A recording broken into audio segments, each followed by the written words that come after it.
Et nous allons donc passer à la suite de l'examen des amendements par le débat numéro 12 qui s'intitule « Syndicalisation et représentation des freelances ». Le projet de résolution propose l'organisation de tous les travailleurs, dont notamment les jeunes, les salariés des TPE et freelance, en développant des démarches d'expérimentation. Pour le syndicat francilien 3C Poste Finance Distribution, il importe que la CFDT affirme plus clairement sa volonté d'organiser et de représenter ses travailleurs. Il propose donc de le formuler explicitement.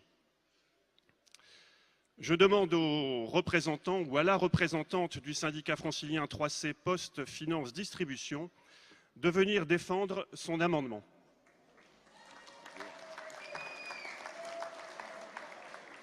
Ça bouge pas. Non. Bonjour. La CFDT a depuis longtemps diagnostiqué la modification profonde des modèles d'emploi sous l'effet de l'externalisation des risques vers les travailleurs eux-mêmes.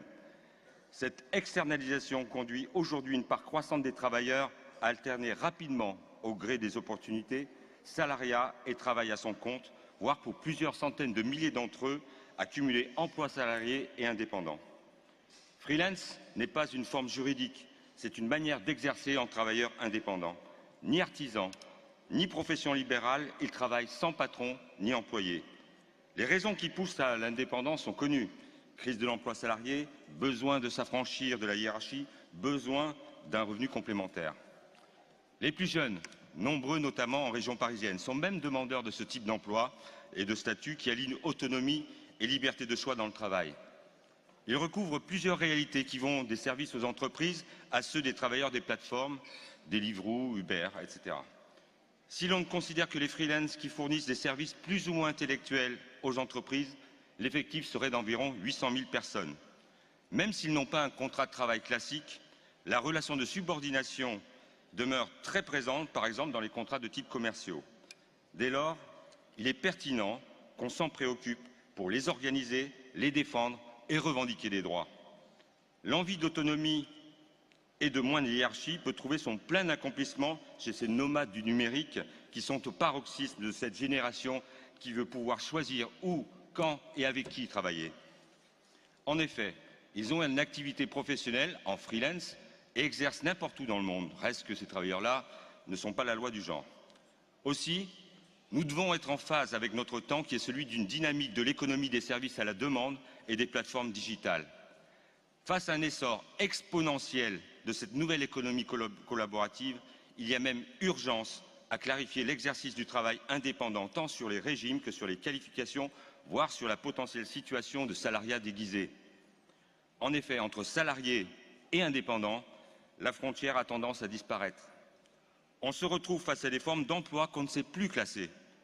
Mais ils ont une constante, la précarité.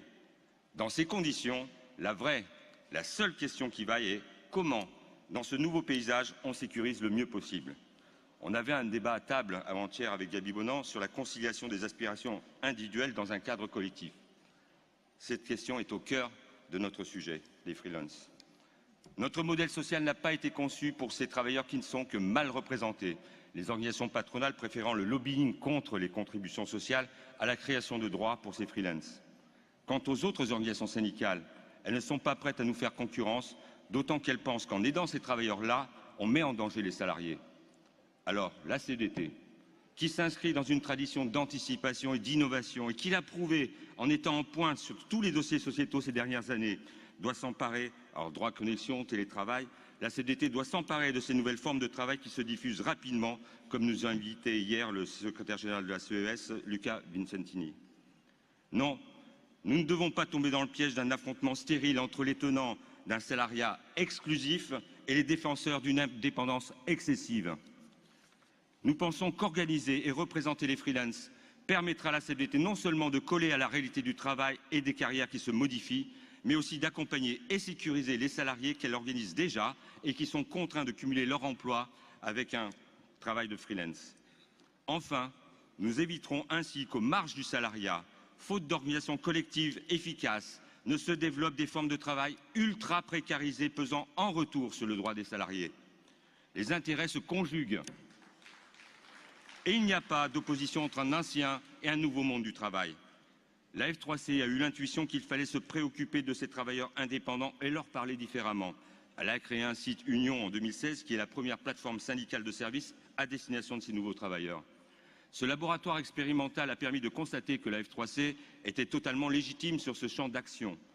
Il en est de même des 2 Freelance Fairs, excusez-moi pour l'accent, 2017 et 2018, qui ont montré qu'ils attendent que nous soyons à leur côté pour construire avec eux des nouveaux droits. Face à la multiplication des offres en direction de cette nouvelle catégorie de travailleurs indépendants, qu'il s'agisse de coopératives ou de sociétés de services privés, il y a des avancées qui ne pourront jamais se faire sans les organisations syndicales.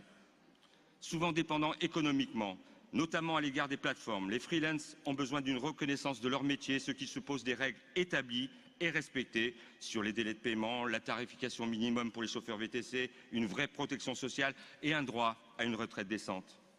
Depuis 2015, la Confédération et 2 fédérations, la FGTE et la F3C, se sont engagées dans une expérimentation permettant de syndiquer et d'organiser les travailleurs des plateformes et les VTC.